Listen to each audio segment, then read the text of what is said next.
Hi everyone, this is Zero Prime and welcome back to another episode of Zero Review, a series in which I look back on the games I played and give you my thoughts and opinions on said games. And on today's episode I'll be talking about a game made by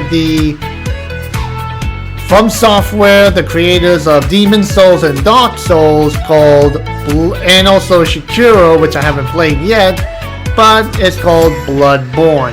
Now this game is basically another entry to the Soulborne series, in which, to people that know what it is, it's just a combination of the Dark Souls games and the Bloodborne, since the mechanics are similar.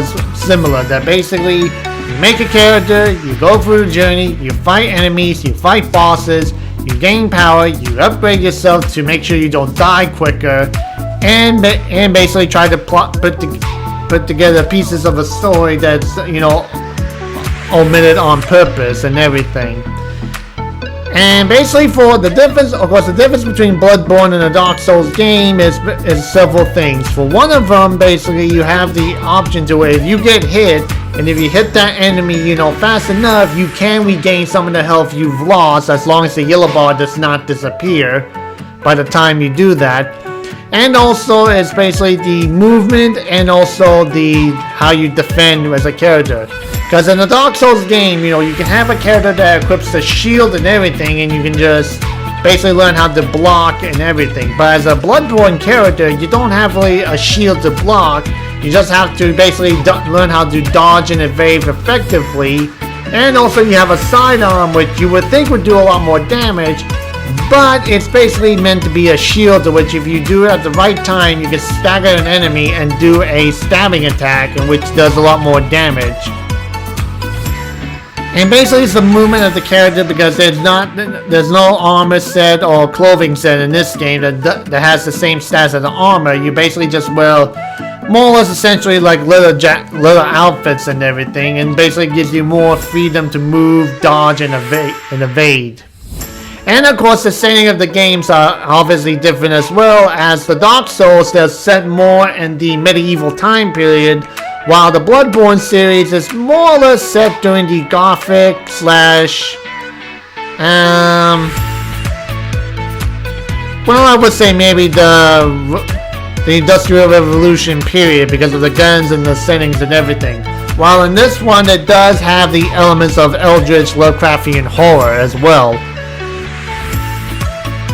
But basically this game, is definitely very good. I definitely do enjoy it a lot, especially playing the characters and fighting the monsters. And also they have the DLC added, to which, you can explore more about the game and everything. And of course, like any other Soul game, the difficulty is basically,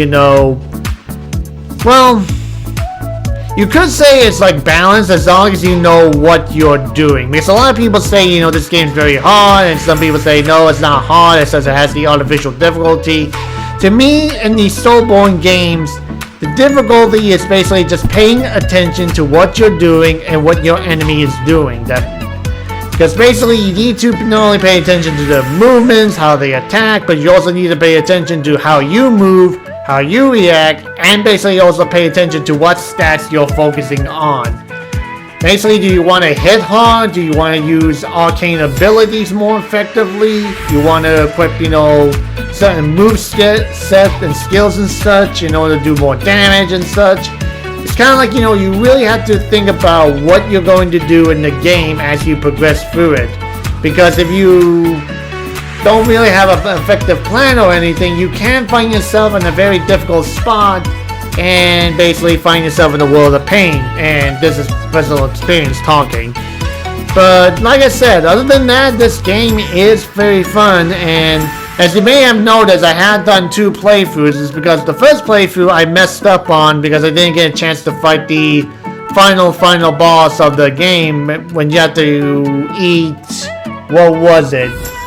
3 or 4 of the umbilical cords in order to fight the moon prisons, which is the final boss of the game and everything.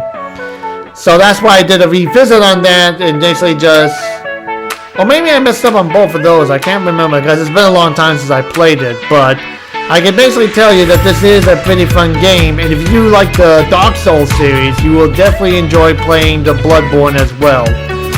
Is there going to be a Bloodborne 2? I really don't think so, because the only thing they made is Shikuru Shadows Die Twice, which I haven't played yet, but eventually I'll get to that. But anyway, that's all the time I have for this episode, guys. So as usual, thank you for watching. Make sure you leave a comment below, subscribe for more video updates, share us on your Facebook, Twitter, Tumblr, and all other social medias.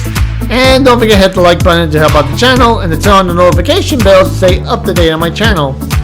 And if you guys want to help me out in some shape or form, I do have a Patreon account down below. And as usual, guys, thank you for watching, and have a pleasant day. Bye-bye.